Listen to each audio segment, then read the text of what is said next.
Hello everybody, my videos, MJG from Games. Today we're doing a memories video.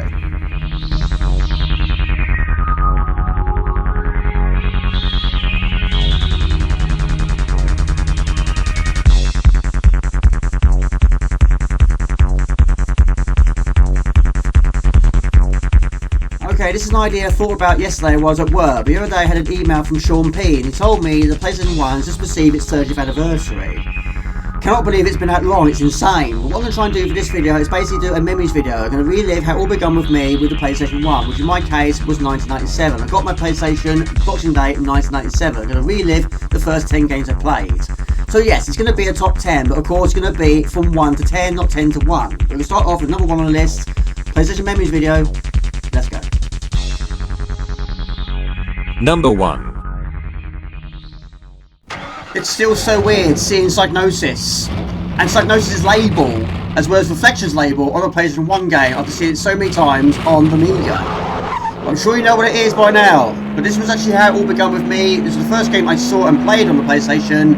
It was Destruction Derby. No physical version. I used to have it, I don't have it anymore. It's a good game, but I haven't played it for so many years. It might be a bit rusty. Whether it get copyrighted, I don't know. We'll see what YouTube makes of this one. We'll go for Rookie and Crossroads. Okay, so the game, Destruction Derby, a 1995 combat racing video game developed by Reflections and published by Psygnosis for MS-DOS, PlayStation and the Sega Saturn. Based on the sport of Demolition Derby, the game tasks the player with racing and destroying other cars to score points. The developers implemented simulated physics to make the results of collisions easy to predict, as they kept the game's track small to increase the number of wrecks.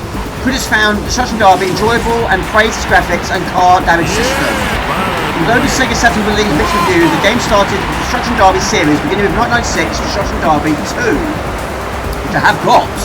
And that's also very difficult to read at the same time of doing it. It's fantastic, it's so good. But it wasn't the first game I got, but it was the first game I saw. My friend Michael and I went to a shop in Maidstone in Kent at the time called Blue World. Bought so many Amigos from there. And we went in there one day and they had this stall, or stand should we say, like you used to get back in the day, where you used to have consoles on display that customers could walk in and have a go. We walked in, it was there, we had a go, and about 2 hours later we left the shop. Amazingly, we didn't buy anything from the shop. But I feel a bit bad about that really, but it was just such a great memory. It was such a good game. We just couldn't stop playing it. But yes, of course, it's 1 or 2 player, and of course you do have the bolts, with extreme carnage. But I love the fact that the levels are quite short. Also change the camera angles, which I keep forgetting to do. Zoom in or zoom out. I'll go for that one. So, I'm not great at driving games. I have to admit, I never have been, but I have finished a few. But in this game, it's not about driving well, because you don't really earn points that way. You earn them by crashing into other cars. You can actually lose the race, still win in terms of points. Okay, a much better go this time, but yes, 20 cars do start each race, but it's very rare that 20 will end the race, because once you're out, you're out. You'll know because the number will deduct to the bottom left, also the black smoke out of your bonnet. In fact, it's just dropped down to 19, so it tells you at the bottom right hand corner of the screen the condition of your car. You've got to try and protect the front of your car as much as possible. Wrecking your radiator will wreck your car. But if you're doing a championship, then yes, whatever points you earn goes towards progressing into the league. Even though I've never done a league in this game. But the second game, I have actually finished that one. And it was also Destruction Derby War as well, which I used to have. I don't have it anymore. Right, my car is not in a good way, so we don't want to hit the front of the car at all. It's actually on the right and left sides of the car. So we've got one more lap. If I can get around this, I'll be amazed. But there's actually 16 remaining. 36 is not a bad score, considering it's not overly a high score game, really. 14 cars remaining. Nice and steady, Jamie. Slow and steady wins the race. And it's a very short track. There's actually 3 cars in this game. We've got the Rookie Psygnosis, the Amateur Grim Reaper, and the Pro Smoothie. Okay, a quick go at the ball, and I've gone for Pro. Even though I'm not a pro, we don't need to be in this game. In Destruction Derby, the player earns points by destroying other cars in the large tractors arena called the Bowl. In slot car racing, the player must finish in first place, and no points are awarded for destroying cars. Wrecking racing is the hybrid of the two, in which the player earns points by both winning the race and destroying other people's cars. Time Trial is a solo attack mode, and the PlayStation version features System Link play for 2 players, while the MS-DOS version also has an online multiplayer mode. So of course, it's ultimate destruction. Try and score as many points as humanly possible. Try and protect the front of your car if you can. But what I tend to do in the second game is trying to protect the front of my car, but basically driving in reverse. Of course, in the second game, you can actually lose wheels. Not in this one though. Now, even though my car is green, you would think it's red with the amount of number of flashing red arrows at the bottom right corner of the screen. But yeah, we're hanging in there. But the front of the car is reasonably protected at this point. But yes, my handling is not great. Well, my car is in a terrible state, but it's drivable. Unfortunately, it's only good for going in a straight line. It won't turn. It will turn a little bit, but not enough to get around a bend. So not in a good way at all. But 66 points is not a bad achievement. It doesn't actually tell you where you are in terms of position. But in the second game it did. I don't know how we're still going. That's probably going to finish me off. No, it's not. We're still going. 70 points. Yeah, race is over. There you go. More footage. That is Destruction Derby. Number 2. Okay, coming at number 2, Next Generation Sound. This was the second game I saw and played on the PlayStation, but at this point I didn't actually own my own PlayStation. But it came out in 1995, but this is FIFA 1996. Okay, game select. Unfortunately, no physical version. All I'm using is the original disc, no original case for the disc to go into. Never had one. Friendly league, tournament or playoff. Okay, so the game is FIFA 96, a football video game developed by Steady Play Productions and released by Electronic Arts in 1995. It was released for the Sega Mega Drive Genesis, the Sega Saturn, the Sega 32X, Game Boy, PlayStation, SNES and MS-DOS. And for me, it was actually the second game I saw and played on the PlayStation, but it wasn't my PlayStation. My friend Richard from school brought it around one day after school. We had this game and another game which will feature next on the list. I was absolutely blown away by this game because it was actually the first game I played that had commentary. I'd never heard commentary in a game before. But yeah, I wasn't great at the game. But yes, he was a big Arsenal fan, which is why I'm using these specific teams. This was the first game we played. One of the first teams we used when I played this game for the first time. But yeah, I couldn't score many, but it's actually possible to score from the halfway line. My friend Richard taught me that. And when I first played this game, Richard was always using this camera angle, which is the ball cam. And yeah, this sort of made it a tad easier to score from the halfway line. Because you get a good view of the goal. And of course, you can add swerve to the ball. Not this case. Didn't work here, but this was a shot on goal. Up well. We're going for it. Outside the box. In for a corner. The problem is I haven't got any manual and there's no option screen where it tells you the controls. I don't know if this game has a sprint. That I don't know the answer to. Another save by Seaman. Another corner. Great challenge by Lee. Off the bar. Maybe a goal might happen soon. Still trying to score outside the box. Nearly getting closer all the time. Surely a goal is going to happen soon. Since figured out what the sprint button is, that's certainly made things a lot easier for me. Because now you'll get a lot more shots on target. Well, it's looking like it's going to be a goalless draw, I think. This is actually the second half of extra time. The ball was unfortunately in the wrong half. Last chance of the game. Hit and hope.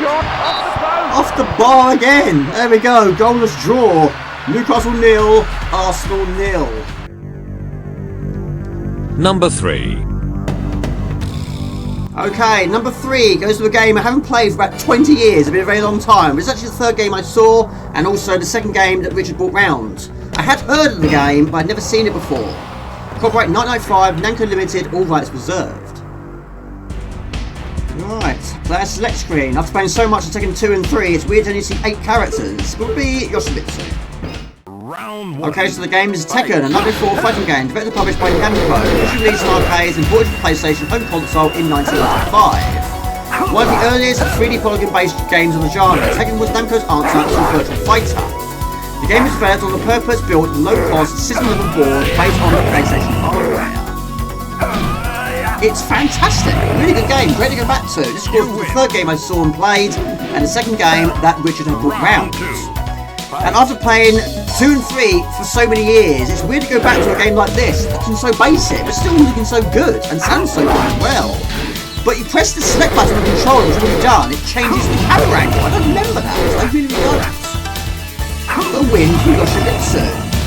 You win. There you go. Round 1. Okay, round 1. Now I'm Paul Phoenix versus Forest Law. The original arcade version features 8 playable fighters. Each has a special sub-boss associated with them who will be fought in stage 8, followed by a final boss with a Haji mission. The sub-boss characters are clones in terms of movement, with only a handful of moves distinguishing them from the original. KO. There you go. The console version features a total of 17 playable characters, and the cutscene is unlocked when the player finishes the home version's arcade mode with each of the original 8 characters. And what's making this quite difficult today is trying to adapt to having less moves. A lot of the ones I've tried don't feature, or just proving quite more difficult to pull off. But yeah, Paul Phoenix I think is pretty much featured in every single game. Now I have got quite a few games in my collection, including Tekken Tag Tournament, but I didn't continue after Tekken 5. I just felt like it was losing a bit of its charm. Oh my goodness me! There you go, KO. Brilliant. So good. Really is good. You win. Round 1. Okay, last one, move on to this part of the video. Now we have King. Tekken was the first PlayStation game to sell over 1 million units, and in Japan it sold 942,000 units in 1995, making it the 4th best-selling video game of 1995 below Dragon Quest 6, Chrono Trigger and Virtual Fighter 2. KO. Tekken was also the best-seller in the United Kingdom, where it was a top-selling game in October and December 1995. Reading for King. Round 2. So what happened after my friend Richard could quite clearly see I was enjoying playing this PlayStation and his games that he brought round. He said to me, do you want to borrow the PlayStation for the weekend? Yes I do. I did. It's fantastic. I played them loads. But I wanted to play more games. I didn't have a lot of money at the time, but I got on my bike and I went down to Blockbusters to get the next game on the list. And that's the fans of the game. That is Tekken. Ready to go back to a win for King. There we go. Number 4. There he goes. It's a classic, it's fantastic. It's also the 4th game I played on the PlayStation, and this for me was the clincher. This was the game that made me want the PlayStation so badly. I just couldn't stop playing it. And for me, it's still the best of the Crash Bandicoot games, and definitely features in my top 3 games on the PlayStation. But number 4 is Crash Bandicoot. Okay, so the game is Crash Bandicoot, an 1996 platform game developed by Naughty Dog and published by Sony Computer Entertainment for the PlayStation. The player controls Crash, a genetically enhanced Bandicoot created by the mad scientist Dr. Neo Cortex. The story follows Crash as he aims to foil Cortex's plans for world domination and rescue his girlfriend Tonya, a female Bandicoot also created by Cortex. The game is played from a third-person perspective in which the camera trails behind Crash. Some levels are forward-scrolling and some feature side-scrolling perspectives. Doesn't fit that brilliantly, but it'll do. It's fantastic. This game is absolutely outstanding. I cannot fault it. This will always be the game that made me want the PlayStation so badly. But like Tekken, I'd heard of it, but I hadn't read anything about it or saw any footage of it. I just saw it in Blockbusters, looked about the case, thought that looks good, and I rented it out for 2 nights. And 2 nights was not enough. When I got home and played it, I just could not stop playing it. I wanted it so badly. I asked my dad very nicely, can I please have a PlayStation for Christmas? I got it the same year, Boxing Day 1997. And as a digital bonus, I had this game and the next one on the list. I was a very happy boy. Well, in this game, you've got to try and find Womba Fruit. One of the Womba Fruit is digital life. You pick up a certain quantity of mask, which you temporarily invincible. The only thing it doesn't protect you from is falling into the bottomless pit, and this game's not short on those. Now, even though I have played quite a lot of these games, of course, it was never the same when Naughty Dog left the scene. They left the scene after they made Crash Team Racing. I always thought this one is the most difficult, also the most enjoyable. But you've got to try and collect, of course, all the chests to get additional gems. But in this one, you've got to try and do all that without dying, which is quite difficult. For some levels, it's doable quite easily. But some do take a little bit more time because you've got to try and find a certain quantity of gems, some of them being coloured. And some levels only provide you with a certain quantity of coloured gems. Get to the exit without dying, find all the crates, and you get additional gem from that. Get all the gems, you get the perfect ending. And that is a perfect. There we go. 1%, 1 gem, no keys. Okay, we're still going, and like in Target games, get so many dice in this as well. Press the triangle button to see what we've got. We've got 19. But the more I played this game, the level was just getting better and better and better, and I've never seen a level where we're running towards the screen. And then all of a sudden, this happened. We've been chased by a boulder. At this point, my mouth completely nutty dropped. I couldn't believe what I'm seeing. Being a big fan of Raiders Lost Ark, in a way, we're doing just that. But this did feature quite a lot in future games. It also did incorporate more boulders, also the polar bears and dinosaurs, to name a few. But on this one, it doesn't give you much opportunities to make some more interesting ground between you and the hazards. But yes, making one mistake will result in being crushed. But try and collect all the boxes on the way, all helps. And also lives, plenty in this game. You cannot get any more than 100, I think, or 99. But basically, you get 101 through, gets you just relive, it's got bonus stages, and of course there's masks to help as well. For some levels you cannot use the mask, but some of them you can actually take on to other levels. 20 lives now. And also, I love the music, adds to the drama, adds to the atmosphere of it. But yeah, we're very, very close to getting crushed here. Also, close to the exit door. We didn't miss any craters, why jump for joy once again. Perfect, 7%, 1 gem, no keys. There you go, 9%. Okay, we do one more level to move on. For my favorite level of the game, this is the road to nowhere. There's 2 levels in the game like this. You've got this one and the high road. Both of them very well done. My brother, however, not agree with me because he wasn't a fan of his level one bit. But yeah, bridges. Never good in games, never good in films, are they? Well, this one, some of the places would have fixed, some fall beneath you, and some of them are frozen. But the occasional enemy is thrown your way. And I actually do have the kind of gem for this level, but we're going to keep the momentum going anyway. We're not going to use the ropes. And this actually was the first game I finished on the PlayStation. And when I got my PlayStation, there was also a demo called Demo 1, which got played lots, and quite a lot of games were bought from that. Right, 17 wobber fruits.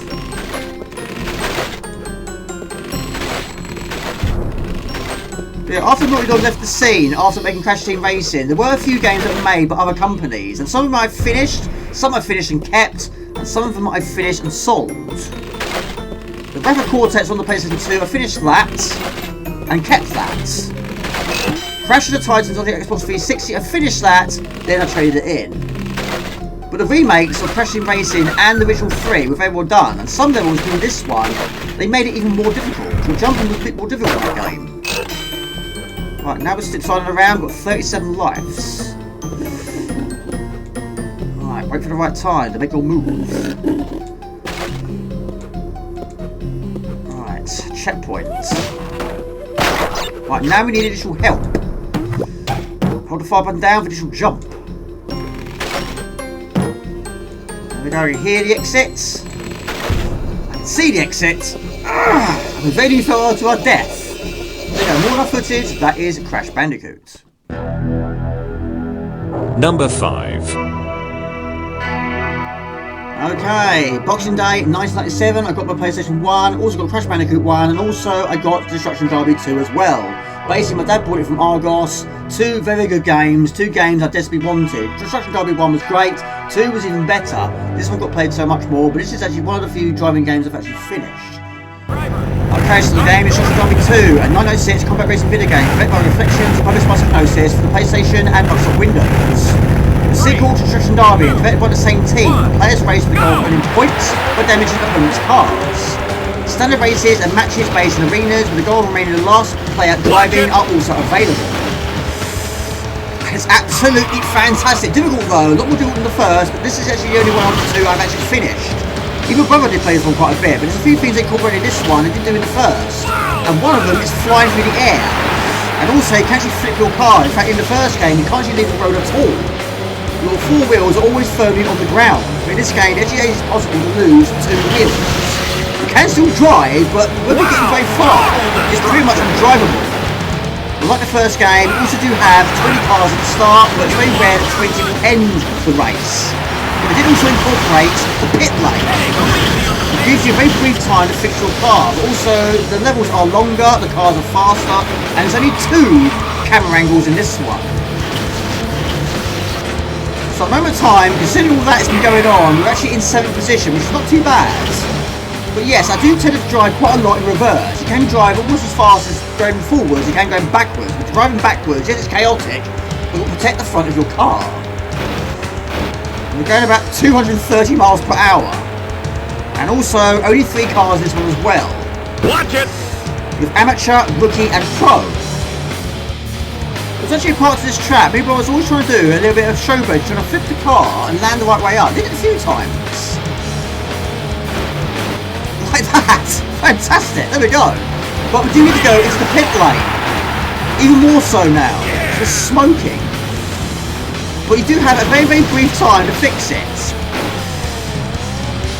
Basically, this is light. You put the light on the point of the car you want to fix, then tap the button repeatedly. The front of the car is now green. We're currently in 14th position. There's still 18 remaining. And it's the last lap. 105 points isn't many, but depending on which division you're in, it might be a good result. Like the lowest division. The highest division, it wouldn't be enough. Okay, we're approaching the final stage of the lap now, but anyway, of course, yeah, not a good racing position, but at least we're still running. We have got 130 points, but it's not a bad achievement. Depending on which division you're in, that would be a good result. Not for all of them, though. But 13 still running, now 12. We're now in 12th position. And we're still going. Race is over. Okay, so like the first game, we'll give this a try as well. We'll go for Destruction Derby, Total Destruction, and also car, we're going to go for Pro. Why not? The Red Pike Arena. Okay, one go at the Red Pike Arena. The reason why there's a timer right there is basically this is survival. Survival of the fittest. Basically, there's 20 cars, and one of them being me. The trouble is, all 19 cars are against me. It's 19 against 1. And it's a case of how long can you last? And I suppose it isn't possible to survive this if you are the last car remaining, which of course I have never achieved that before. I don't know what my personal best is, but let's try and go for a minute, shall we? So yes, I'm going to go in reverse to save my car as much as possible. Just lost the wheel. But I will hopefully achieve. Well, I've got 2 wheels missing. Probably not now. It's no surprise my rate is blowing. There we go. Race is over. 49 seconds, 0.43. But that's more enough footage. That is Destruction Derby 2. Number 6. Okay, number 6. The 6th game I played on the PlayStation. In fact, all the games now remaining on this list are games I bought with my own money. This is a little bit of money left over from Christmas. Got it from W.H. Smith, January 1998. Croc, Legend of the Gobbos.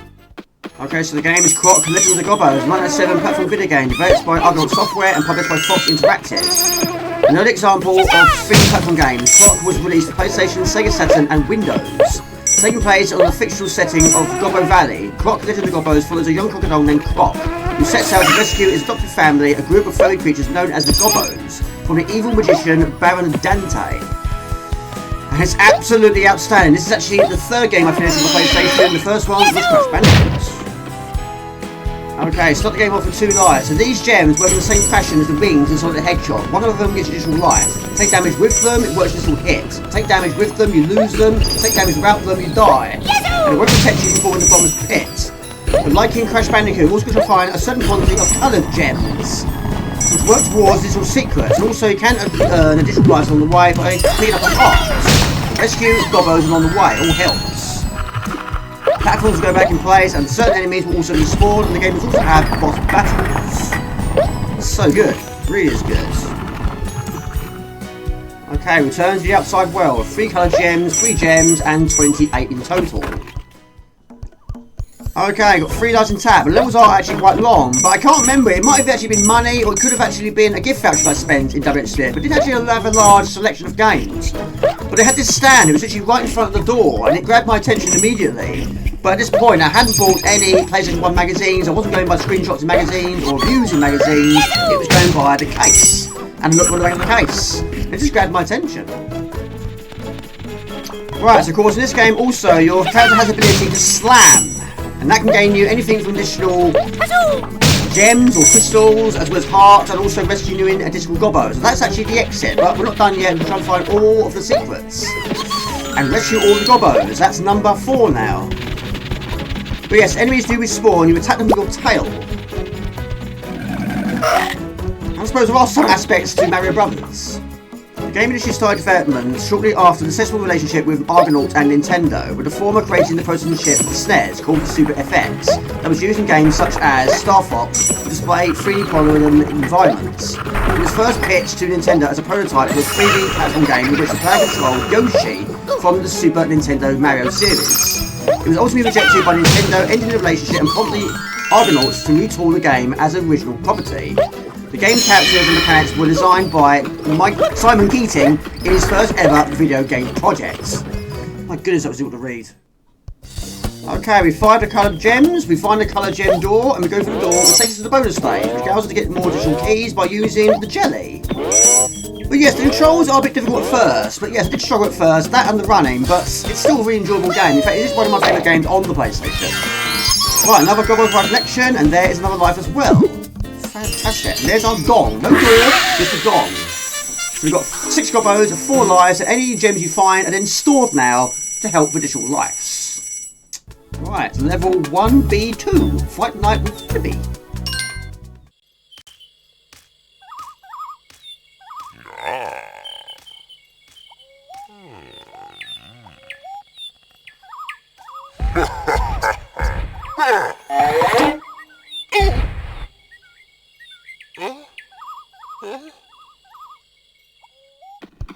Okay, so trouble is brewing. I think there's actually 2 boss battles per area, I think. And you also can use these gems towards boss battles. As long as you have them in possession, you don't die if you take a hit. Of course, you will lose all of your gems. You have a very brief time to pick up some of them again, like we do in Sonic, of course. Right, platforms, of course, are difficult with this camera move. That was also one of its problems, but it takes some getting used to, but once you've got the hang of it, it's a really good game. Let's go to the box, shall we?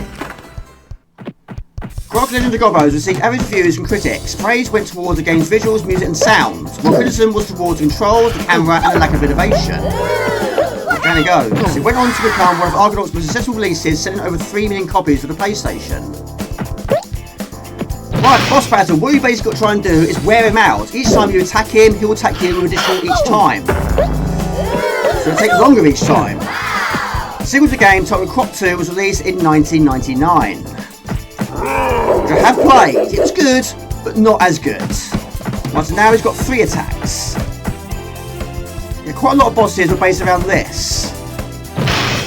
One more. Fantastic. Done and dusted. Here we go. Fantastic. That is Croc Legend of Gobbo. Number 7.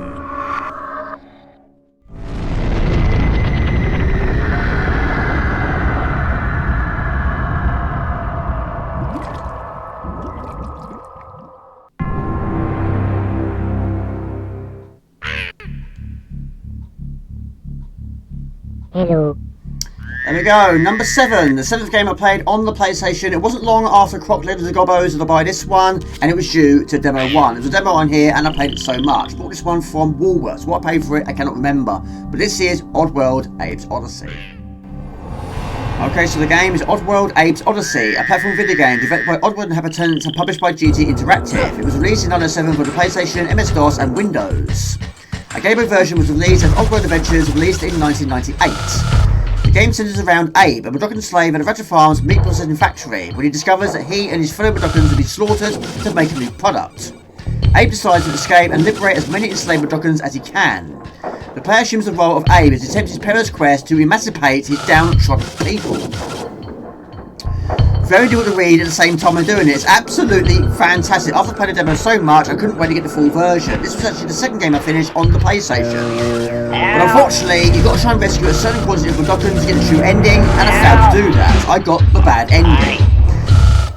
So I played for it for a 2nd time and got the true ending. But it also was the first ever game I played where you take control of enemies and use those to kill other enemies. Which in this case, controlling Snicks, going to run over to the other side and use our machine gun. This is superb. Once you're done, kill them. Now, I haven't actually finished the sequel, but yes, this one did take me 2 attempts to get the true ending. But yeah, you've got to try and rescue a certain quantity. But also, the biggest change in the sequel Hello. Hello. was controlling the Mudokons. Of course, in this one, you can talk to them and get them to follow you. You've got to try and take them to the bird portals. But you can only control one at a time. So you tell them where to go, tell them to wait and go get another one. But in the second game, you actually control multiple, and multiple can follow you. So it did speed up the process, which does make this one a little bit slow. But it's still a nice addition to the game, though. Hello, follow me. Okay. Right, so you get two of them to follow you, you go onto the left, and it goes to the exit, which in their case is the bird portal. And yes, you use the charm to activate the portal, which is a very important weapon in this game. Right, we're both there. Well, all three of us are there now. We're going to use the chant. There's 99 productions of the game, 2 of them are now rescued, and we go for the door. Absolutely superb. Oddworld Abe's Odyssey was widely acclaimed for having no diff gameplay, good art direction, and engaging cutscenes. However, it's a difficult learning curve, and the system only saving at checkpoints did receive some criticism. By December 2012, the game had sold 3.5 million copies worldwide, thus making it one of the best-selling PlayStation games of all time. It was the first game in a planned 5-part Oddworld series, which included the direct sequels Abe's Exodus, Much's Odyssey, and Stranger's Wrath. The remake of the game, titled Oddworld New and Tasty, was developed by Just Add Water and was released in 2014. And quite recently, I did buy a physical version of Soulstorm on the PlayStation 4. Not played it yet, but I imagine it will be a very long game. They can also hide in the shadows, but in the shadows, actually, in Mudokon, whether he's working or hiding, one of the two, we're going to get him out of there. We'll take 3 of them to the exit door. And you can fart in this game, like in a chant, you 3 are safe. There you go, fantastic. Okay, state of play, 91 remaining, no casualties and 8 escapes. But it does have its challenging moments. But sometimes you've got to try and lure the sligs into hazards. Right, now we're going to try and get all of them to the portal, which in Abe's Exodus would be simple, but here it's quite time consuming. Right, this is going to be the risky one, so let's try and get him to follow, but don't be mangled in the process. So when you run, he runs. When you sneak, he sneaks. Go, go, go. There'll be quite a lot of escapes here. It's a party and everyone's invited. 1, 2, 5 or 6, I can't remember. There you go, fantastic. Door is open. Okay, go well so far. Every time you see one of these orbs, it means you cannot chant on the screen. Abe's Odyssey received 2 direct sequels. Oddworld, Abe's Exodus, released to PlayStation November 1998. Taking place directly after Odyssey. The game continues the style of gameplay from the previous game with several improvements, such as the ability to use game speak with different species and possess explosive clouds of wind. Oddworld, Much's Odyssey, released for Xbox in 2001, bringing the gameplay into 3D environments as well as allowing players to play as a new character called Munch. A game I've never seen or played before. But yeah, the visuals are quite spectacular on this game. But yeah, we'll end it here. But this slig's going to have a shot of his life and set his mind to motion. We've got to be quick about it though. We're going to jump down, press it, and get out of there.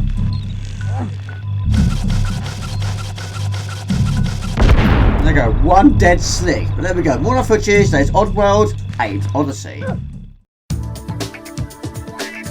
Number 8.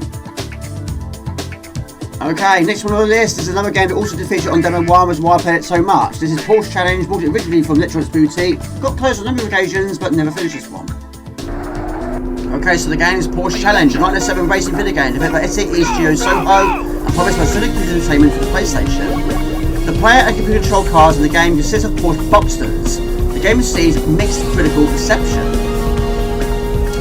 Another superb game, really is good. Not finished it though, but I have got close on a few numerous occasions. But this game unfortunately has a limited number of continues, as well as limited number of tracks, only has 4. It's Stuttgart, USA, Japan and Alpine. And of course all the cars are the same except for the drivers themselves and the car's colour. But it is brilliant. Of course this was the game also did feature on Demo 1, a compilation disc that was bundled in with the PlayStation console. My friend Daniel also had it and we played it quite a bit. But eventually I saved up money and got it from Electronics Boutique. What I paid for it I cannot remember, about £20, something like that. It wasn't too bad at all. Did see it in Blockbusters a few times, was tempted to rent it, but thought why not? I've already played the game, I already liked the game, I want to play the full game. So saved up my money and got it a few weeks later. Right, not going too bad. Lap 2, currently position 2. We are Dan. Dan the kickboxer, also Rachel the model, Beats the DJ, Nikita who is the journalist, Marco the mechanic, and Takaboo is the hacker. and also the mysterious test drivers that featured later on. Right, we're currently in second position. There's our final one.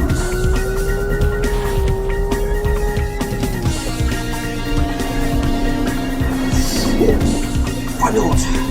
There are 3 types of races for each track. You have the classic, where the races are arcade type, fashion with no changes to the environment. But the long was difficult. The long races were barriers and shortcuts and numerous other changes that are changed throughout the race. And the changes were made once every lap. But the one I struggled with the most was the interactive races. Oh Lord. These types of race randomizes the track. But yes, it's difficult because these barriers sometimes are up and sometimes are down. Sometimes they're closed, sometimes they're open. But yes, sometimes can be a bit misleading to see if it's open or closed. Not too bad on this track though. Right. The game also features time trial and practice modes, and of course your usual 2-player mode. Right, it's not too far away. Well, not too far away from the exit anyway. I'm gonna go over the line. Superb game, really is good. Hey, brilliant! There you go. More enough footage, that is Porsche Challenge. Number 9.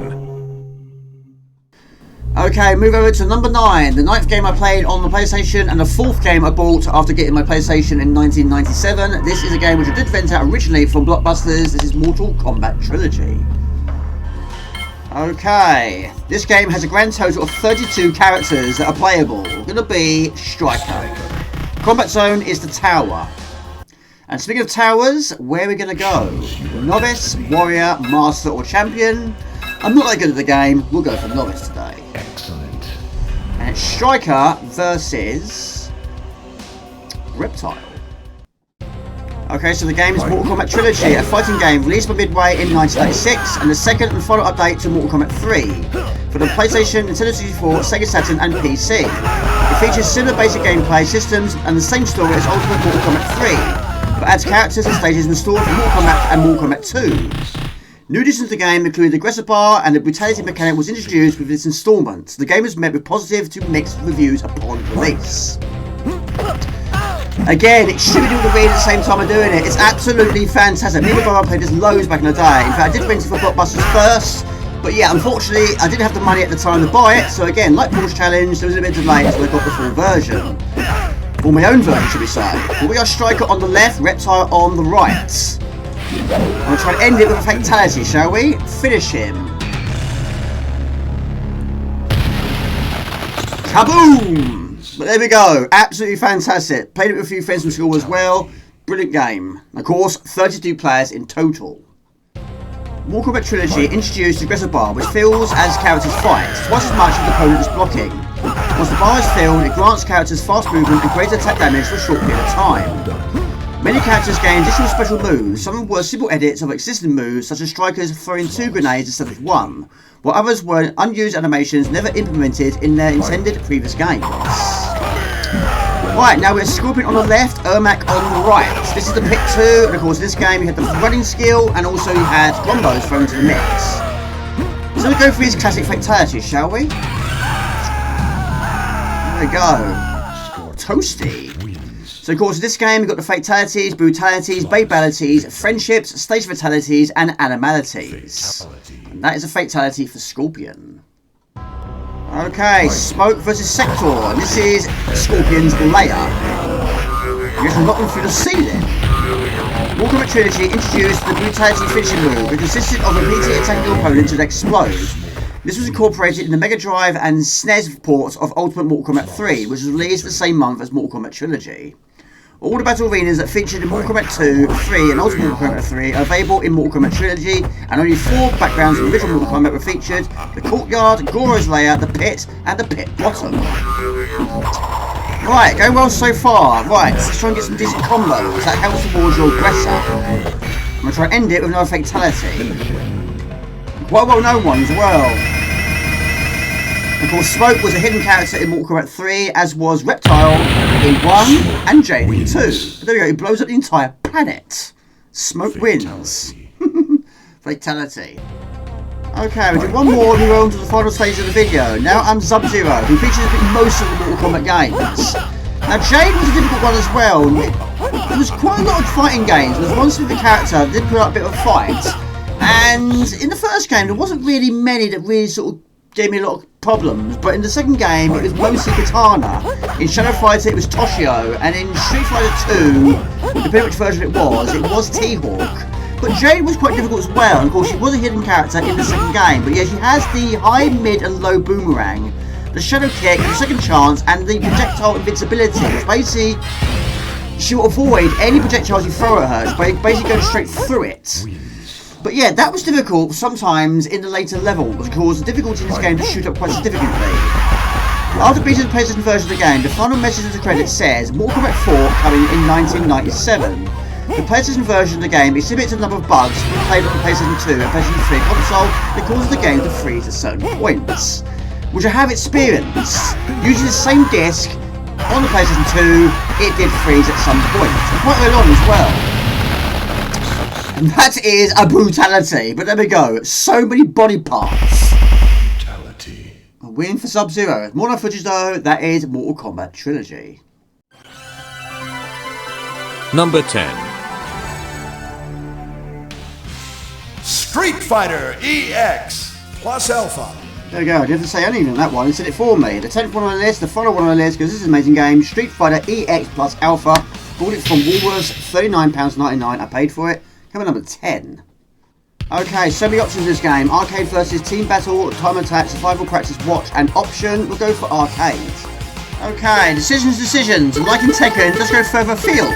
Further far. We'll go for Ken. Round 1. Okay, so the game is Street Fighter EX, a 1996 fighting game, which is better than the coin-operated arcade game for the Sony ZX hardware.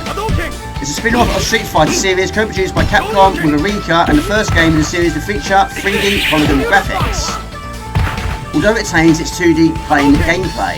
An updated arcade version was titled Plus, as well as a PlayStation exclusive home console version titled Street Fighter EX Plus Alpha, both released in 1997. The game received a sequel, Street Fighter EX2, released in 1998. Which I have here, also bought from Woolworths. We have Ken, Ryu's rival and close friend. At one stage he found a lover and forgot all about fighting, but Ken has reawakened to find his fighting spirit again and is now fighting, changing his own rights too. Special moves is the Fireball, the Rising Dragon Punch and the Rotating Kick. Super combos the Rising Dragon Blast and the Divine Dragon Punch. Which is proving quite difficult to do, if I'm honest, because you can blend them into other ones to add more additional combos. But yeah, I've been to play this quite a few times with brother as well, and a few friends from school. Really good game, it's fantastic. Of course, like Tekken, you do get replays. The win for Ken. There you go. Round 1. Okay, change of characters, and I'm Chun-Li on the left. A female detective looking for a father who vanished without a trace. After many hardships, her search yields a clue pointing to the shadow of secret society and its boss, M. Bison. Fully aware of the dangers, she starts the investigation single-handedly. Special moves are the lightning kick, the spinning air kick, and the flying swallow kick. Combos are the settle palm and a 1000 burst kick.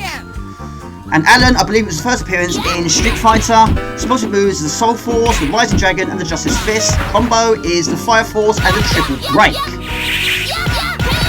And it's difficult. There we go. Tough. It always is tough in a game like this. Good fun though.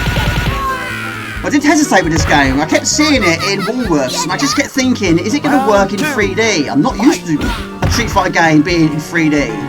So, like a few other games, like Lone Soldier and also Fade to Black, I just kept looking at the case and putting it back. Looking at the case and putting it back. And then the third time I saw it, the third day I saw it, I thought, why not? Let's get it. Because yes, £40 is quite a lot for a game you're not sure of.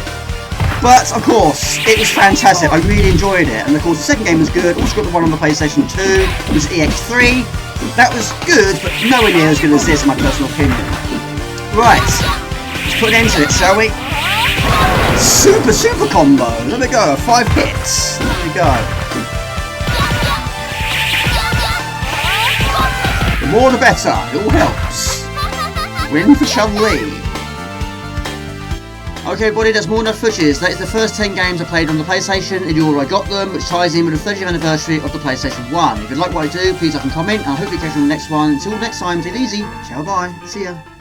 Okay, so the game is Croc and Legend of the Gobbos, a 1997 platform video game, developed by Argonaut Games. Software. Okay, so the game is Croc, Legend of the Gobbo, the 1997 platform game, developed by Outtakes Software and published by Fox.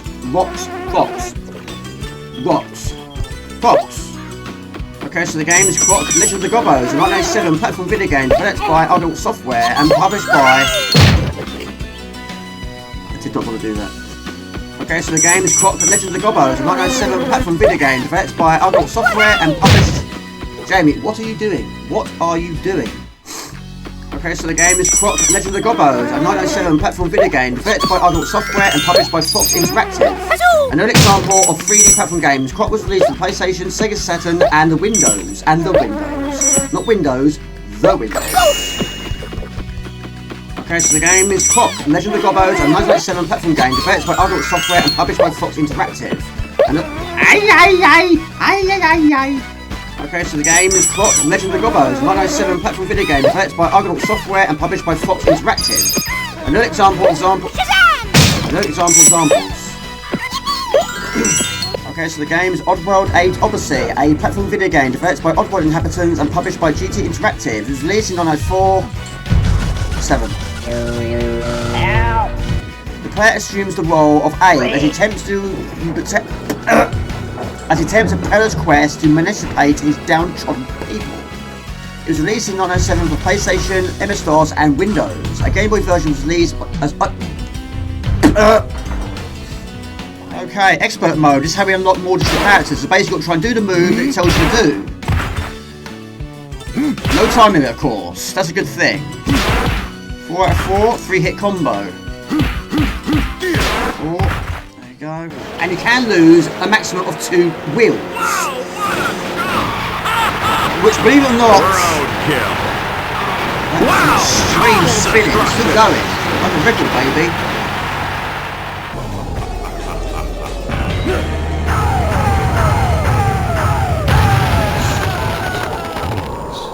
Some of that.